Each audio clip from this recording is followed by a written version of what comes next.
Coming in hot, hot, hot, Lisa shares her financial tips and strategies to build wealth, have fun with finances, and be debt-free without having a restrictive budget.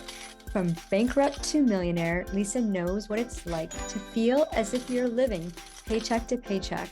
Her unconventional money multiplier system is the very wealth protocol that enabled her to retire 2.5 years early, pay down $100,000 of debt in 6 months, and move to her dream home at the beach. Hey, welcome back to this episode of I Date Money. I'm your wealth activator, Lisa Drennan, and today I have a fabulous CPA with me. I love it. CPAs are amazing. You know, they have to work really hard to study for that test. It's very difficult to pass. And it just intrigues me that they can absorb all that knowledge, all that math and those numbers, right? Cindy McGee holds a Master of Science degree in accounting and has been a practicing CPA for over 20 years. She founded her own CPA firm, NextGen, established in 2017. Under her leadership, the firm grew from a solopreneur at a kitchen table to a multi-million-dollar firm with offices in 4 states and a team of 25 dynamic women. I love this. This is an all-women-run company. It is, yes. We are disruptors to the industry because it's not common to see a CPA firm owned by a woman, let alone an entirely women team. So we are blessed. We bring a feminine energy to the financial services space. I love that. That is so beautiful. Well, thank you so much, Cindy, for being here and sharing your time and energy with us. I love that you've been doing this for so long. And like I said earlier, CPA is just, I'm always intrigued with CPAs because I know how difficult it is to pass that test and all the rules are changing every single year. I mean, there's a lot of things to keep up with. What made you go into this field? So I have always kind of had an affinity for numbers. Math was my favorite subject, dating all the way back to elementary school. And I always try to describe accounting as just math plus money equals accounting. And I really took kind of what I was just naturally gifted at and wanted to explore ways that I could do it in a way that helps people. And so becoming a CPA, which is a public accountant, like you work for people, and in my case, we work for small business owners and growing business owners. And so I took that kind of love for math and kind of natural attraction to money, married those together and chose accounting as a way to really like make a difference just in my own personal life and my own like the next generation for me. And also through my firm, NextGen, the next generation for the small business owners that we support. Oh, I love that. So you've always had a love for numbers. So when was the very first time you met money?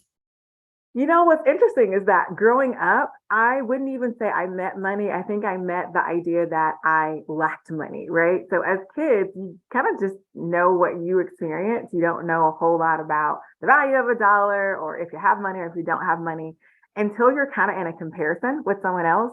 So I remember in the first grade, my first kind of introduction to the lack of money in my case was when I learned about like the free and reduced lunch program and that my family was in that program and one of my closest friends wasn't in that program. And so it was like the clear introduction to there is people that have money and there's people that don't have money, and understanding that at a really young age, I was immediately inspired to make sure that I was doing the right things, making the right decisions, and pursuing a career path that would put me in the category of the people that have money and knew how to take care of that money in a responsible way so that it could continue for multiple generations. Yeah, So I just it got wasn't a great intro at first, but definitely inspired me to do some different things later in life. Yeah, absolutely. I just got a flashback when I was in junior high. We had lived in the city and moved to the suburb. And I had befriended a couple of girls whose family owned a business. And we were in lunch and I could never buy lunch because we had to bring our lunch. My dad worked part-time at a butcher shop. So we used to make some mean subs to bring for lunch. And I'd always wanted to buy lunch because everyone else was buying lunch, right? But this one particular friend, her and her sister, used to get the free lunch. And I went home and told my mom, she's like, how do they get free lunch? Their parents own a business. And then my dad says, they're self-employed. They hide their money. Makes them qualify for free lunches. And I'm like, well, I want free lunches. Yeah. And my mom's like, be thankful you don't qualify for free lunches. And I'm like, she was, and you get these best lunches. And it was funny because after that, I went in and I brought a foot-long sub in, and it had all kinds of assorted cuts and cold cuts and lettuce. And one of the teachers said, where did you buy that? I'm like, I brought it from home. He's like, I'll pay you for it. I'm like, this is lunch. I don't know. I'm not selling my lunch. I need to eat. Yeah. So could have had a little side business right there, right? You could have been an entrepreneur in elementary school. Yeah. So I love that. And having that personal relationship with money. Did you ever feel like money was not there for you, or that you were on this roller coaster of, oh, money comes and goes? Absolutely. I mean, I think obviously that's a part of it in childhood because you don't kind of know all things, but I think that relationship with money in some respects carries forward into adulthood as well. So as an entrepreneur, I still feel like I often ride the roller coaster of money. With entrepreneurs, we're a service-based business. So obviously the money flow that we have comes from our clients who pay us for the services that we render. And so if they experience a cash flow slowdown, we experience it too, because now they're delayed in making their payments to us. And so I wish that that roller coaster ride was one that didn't continue for your whole life. But when it comes to entrepreneurship, there's still some pieces kind of the ups and downs that still happen even at this point. And so one of the things that I get to do with my firm, and I've done it even in my personal life, is like just finding strategic ways to help make that roller coaster ride less scary. So finding ways to create more predictability, to like make right decisions that kind of smooth out some of those peaks and valleys of the roller coaster ride. So it doesn't necessarily go away, but there are certainly like good ways that you can help kind of just minimize the big impacts that come from being on the ride. Yeah, I love that. And having that strategic plan in place is so important. I know so many will connect with an accountant or a bookkeeper and like, here, just take it and do it for me. And they really Mhm. don't know what's going on. How do you help with that? So first, I try to explain to people we're a judgment-free zone. So a lot of people think they shouldn't come to us until they've kind of gotten things figured out or gotten things into a decent place. That is not the right answer. Like literally bring your mess to us. We're accustomed to it. We're here to kind of help clean things up and give you a clear path forward. So we try to just make sure there's not any barriers to entry, no shame or concern about bringing all of the information to us. And then once we get it, our goal is really to make sure that we extract meaning out of your financial data. So just the data itself, just us producing reports to check the box to say I did my bookkeeping for the month, really doesn't meet the mark in terms of allowing a self-employed or entrepreneur to be able to make good decisions, good financial decisions, and have a good relationship with their money. So while we will do the legwork and the heavy lifting, we really want to have a good relationship with that founder to help them understand their financial data. You can't make good financial decisions if you don't understand the data and the impact of those decisions on your financial results. So we do a lot of education. Like that's a part of our mission to really educate founders and help them understand this is what this data actually means. And here's the decisions that you may want to reconsider, make changes to. Some you may want to duplicate, some you may want to eliminate to help you produce better financial results and not just kind of stick your hand in the sand and say, hey, CPA, do all the work. We trust you to do it right. We're glad that you have that trust. We want to be in a relationship with you in a partnership to make you understand it and help you make the best decisions so that you have great financial results. Yeah, I love that. On a personal level, what's your relationship with money look like? If you think about speed dating, we meet the partner and then we move on to the first, second, third date, and then we get more serious, engaged, marriage, becoming partners. Where are you at in your personal life with money, your money relationship? So it's funny because I think like any relationship, it evolves over time, right? Like when you're in like the early stages of a relationship, it's kind of tenuous trying to figure each other out. And then as things grow, you mature and you're kind of more relaxed and it's more kind of predictable, like what's going to happen. So I think I've reached kind of the stage in my relationship with money where I'm kind of at that mature level. I have a really good relationship in terms of I kind of know what to expect. I don't typically have too many surprises in the grand scheme of things on a personal level.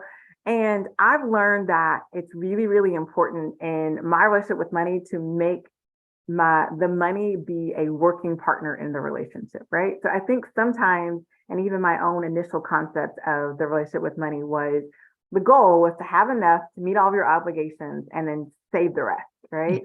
But when you save, your money's not really working for you, right? And so I had to shift that mindset into, well, how do I make the money work for me? And how do I make sure that I have money available that can work for me? So monitoring what obligations I have that need to be paid, minimizing those, being really smart with the decisions on how much I need to spend on a given month, and then making sure that I have identified a way to make the money work for me. So for me, that's kind of really twofold. It's investing back into my business because my business makes me more money, but it's also investing into the future. So having long-term kind of retirement savings investments as well that makes sure that the money that I have isn't just sitting, isn't just paying someone else, but it's working for me. So we have a mutual relationship. I'm working to earn money and it's working to earn me more money. So Yeah. that's how I would describe our kind of mature relationship that I've developed with money. Now having been a CPA for about 21 years and in the workforce that long, that's Yeah. how the relationship has evolved. Well, I love that because a lot of business owners commingle their funds, right? They don't draw themselves a salary. And I know, once you have your LLC and you go with your S Corp and all that, it forces you to draw that salary. But I know a lot of entrepreneurs who still commingle their funds and they don't really separate the two. What do you have to share? What's your thought process on that as far as the best route for them? The Yeah. mindset behind it, I guess, is what I'm trying to get to. For sure. And you're right. I mean, it's really common for personal and business funds to be commingled. In some cases, it seems like a necessity, right? Like you don't necessarily have enough money to cover all of your obligations personally or in the business. So you need to share money to get everything covered. So I understand how it happens. And like I say, no judgment, but it doesn't actually benefit you personally or professionally to do that. Even though you think there's this need, it doesn't benefit you. Keeping those separated is really important from a legal perspective. So your LLC is designed to limit your liability personally. If you're commingling funds, you don't create that limited liability structure that you're designing because your company and your personal money are the one and the same. So you've kind of created a joint relationship that you didn't intend to. So keep that in mind from a legal perspective, but from a accounting and CPAs perspective, when you commingle funds, it's really, really challenging for us to then segment that and give you a clear picture of how you're performing for your business.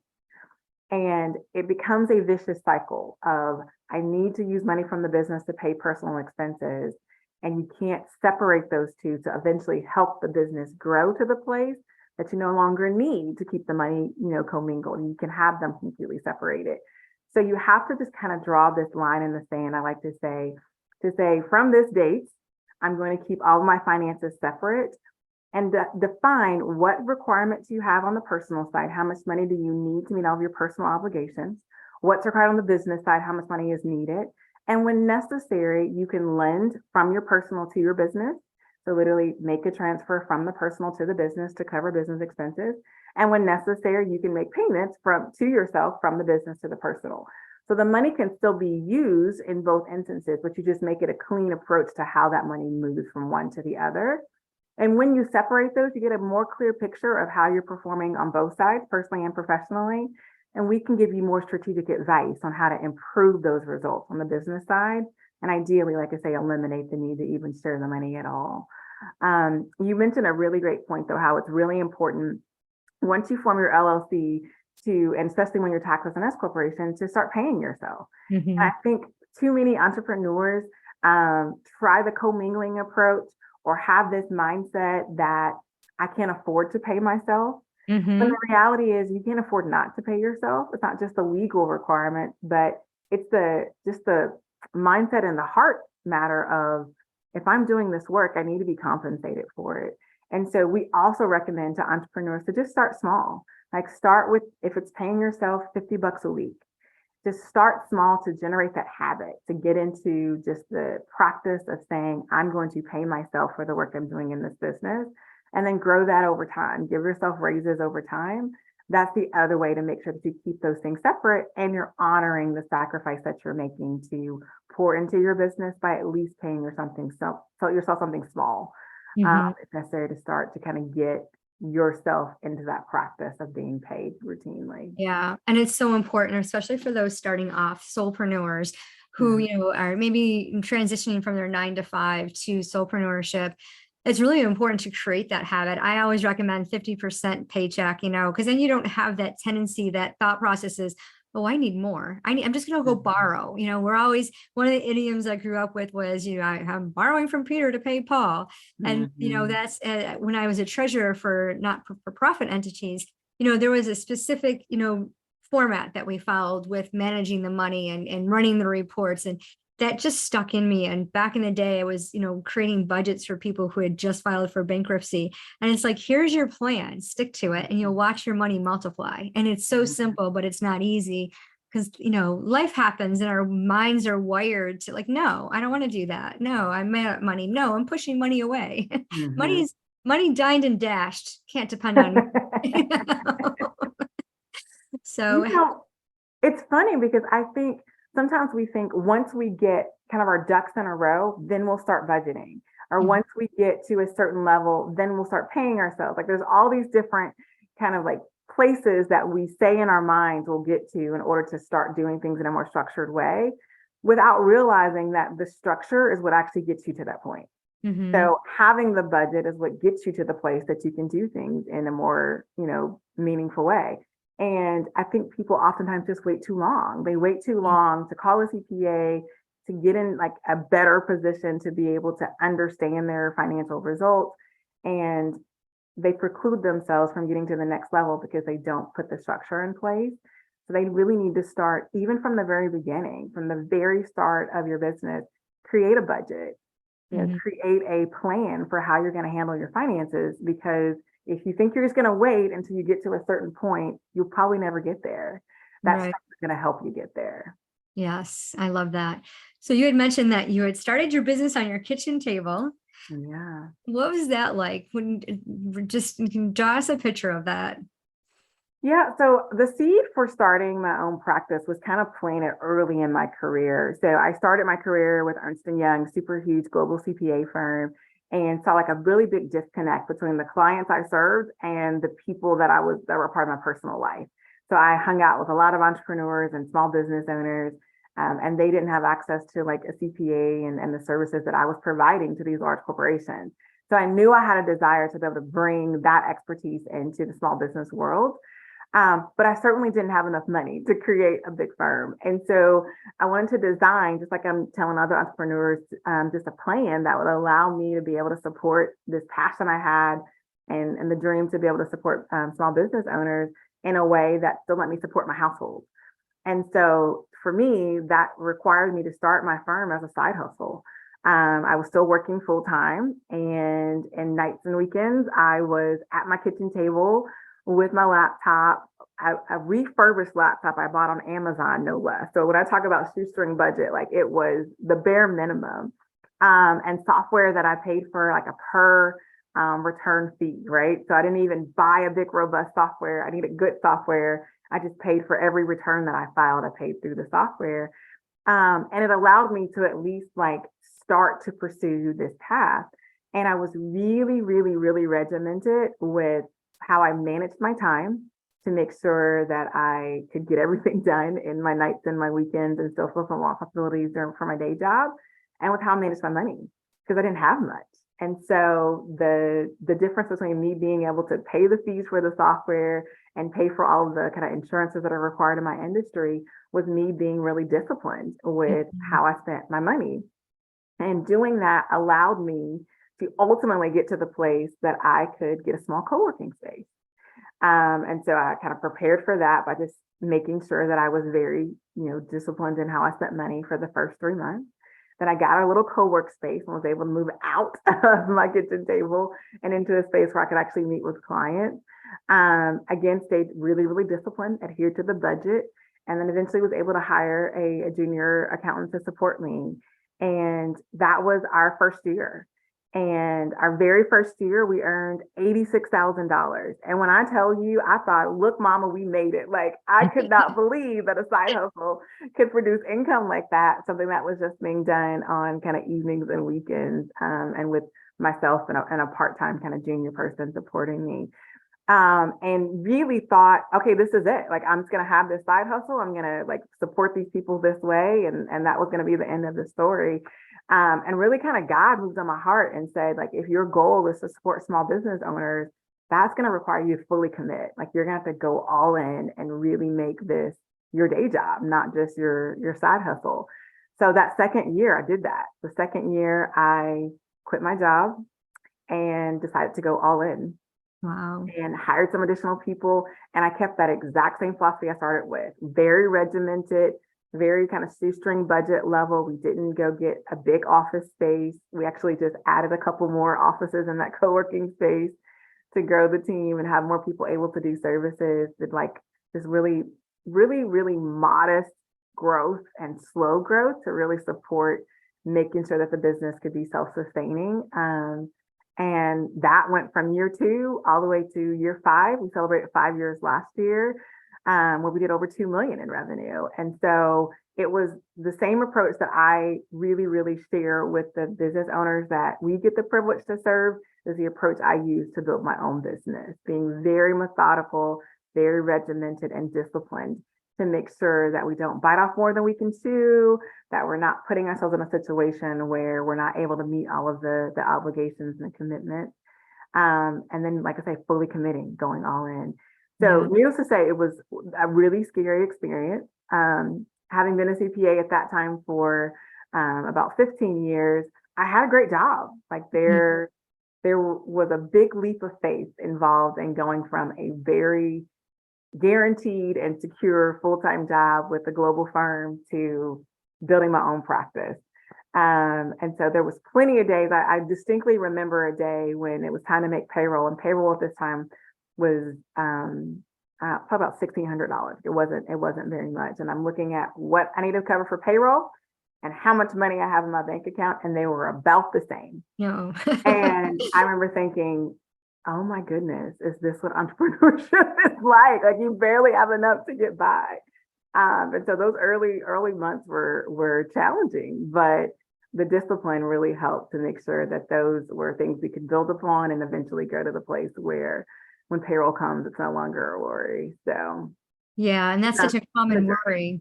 Yeah, that common worry is you look at the numbers and logically it's like, wait a minute, this doesn't make sense. So having that plan in place, I love that you took their approach of the steady growth, because a lot of entrepreneurs will just go gun ho and expand so quickly. And like, within less than 5 years, they've, double, tripled their expenses. And then now they have to cut back, they have to lay off. And that's not a really good place to be. And I know, unfortunately, several business owners who multiplied so quickly that they ended up having to go bankrupt and close down and shut down stores, or, the brick and mortar that they have, whatever business entity they're in. And that's just devastating. So really drawing out that plan and having that purpose and knowing where you want to go. And so congrats. I love that. I love that you moved it into a place where it's just expanded, and now you're in the 4 different states. You're helping people and all across the US, right?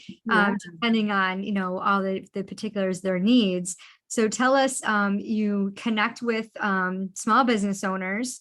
You had mentioned solopreneurs. What's your service like? So when someone wants to connect with you, when would they need to connect with a CPA versus, well, I have a bookkeeper doing this for me, or Yeah. So I think the right spot to connect with us is when really you are preparing to go on a growth trajectory.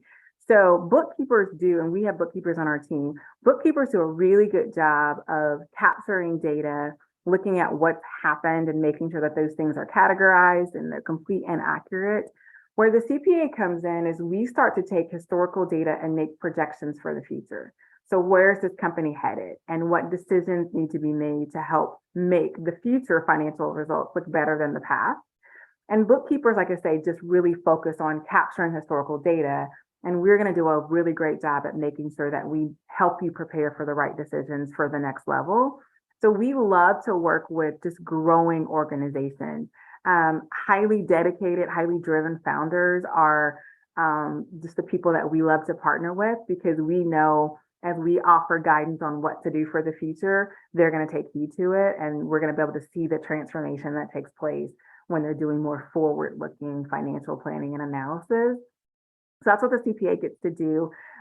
Oftentimes I tell clients, even when they're first starting off, you may not need a CPA like on day one, but you probably need a CPA plugged in to help lay the right foundation. So all too often we get clients who are 2 to 3 years in the business. They've been just using a bookkeeper, but the data wasn't captured in a format that lets us do the future planning that we want to be able to do for them. So we have a Smart Start program that we do with a lot of brand new entrepreneurs that just lays the right foundation. It's like a one-time service. Then they engage their bookkeeper until they're ready to hit like a really big growth trajectory, and we can support them through that. In addition, one of the biggest bills that a founder is going to pay is their tax bill. Yeah. Depending on what state they live in, they're going to have state taxes, they're going to have local taxes, being like their sales tax and payroll taxes. They're going to have all the federal taxes. 50% of your expenses could be taxes if you're not really strategic about it. So what the CPA does as well is we do a lot of strategy work about how to minimize your tax burden. So people commonly have this misconception that what they pay in taxes is dictated by the state or dictated by the IRS. That's actually not true. The laws are written to give you a lot of flexibility and a lot of opportunity to reduce what you're paying in taxes, but you need a CPA plugged in to guide you through that and make sure you're doing the right things to pay the least amount possible in taxes. There are major organizations that have literally a whole team of CPAs and tax attorneys that focus entirely on that. That's not practical for a small business, but what we get to do at NextGen is provide that service to small businesses in an outsourced capacity. So finding ways to be strategic, minimize their tax bill, and that gives them the opportunity to use that money that they didn't pay in taxes, because we saved them that money, to invest back into their business, to pay themselves more, to do the things that are going to help propel them to the next level of growth. So bookkeepers do, like I say, a really good job of capturing the data and making sure historicals are complete and accurate. But that CPA is going to really build the next path forward and help get you to the next level by the planning and the tax strategy that you need for your business. I love that. So many of you listening need this service, and I like that you have the startup thing. So if you're a brand new solopreneur, it's so important to lay the foundation so that you can grow in a way that helps you multiply your money, and you don't need to be fretting or worrying about, oh, do I have enough to cover my taxes? Like what happens the next step in expanding? And, a lot of times we think we can do it ourselves, or we'll go hire somebody. I talked to a woman who fired 3 accountants. I'm like, okay, what's the deal there? And, working with a CPA is so important when you do get into that S corporation, even the C corporation. You want to have somebody that knows the tax laws. They're very complex and they're changing constantly. So thank you, Cindy, so much for sharing your expertise. We're going to put your links in the show notes so our audience can connect with you directly, especially those who are, just starting out and want that foundation that you offer. That I've never heard that being offered. So that's a beautiful thing to have and to offer. What words of wisdom can you share with our audience? So I would say two really quick things. First, do not be afraid of the unknown. You can make the best decisions for your personal finances and for your business finances when you have information. And oftentimes we don't engage the right people, sometimes not do the right things ourselves to make our financial status known. We have so many clients who come to us who are doing what I call management by online banking. They just look at their bank account and make decisions based on that. So don't be afraid of the unknown. Work with the right people so that you have a clear picture of your financial performance personally and professionally. And the second thing I would say is don't allow money to be the thing that precludes you from producing the ultimate level of success. We really believe at NextGen that every founder has it within them to be the next Bill Gates, the next Steve Jobs. Like there's so many opportunities for us to grow businesses. We don't want money to be the thing that prevents you from that. And so with what we do in our work and what of course you do as well, Lisa, we can make sure that money isn't the stumbling block that keeps you from getting to the highest level of success. Yes. So being engaged with the right people really helps make sure money doesn't prevent you from being really successful. Yeah, it's so important. Thank you so much, Cindy. It was a pleasure having you on the show, sharing your expertise.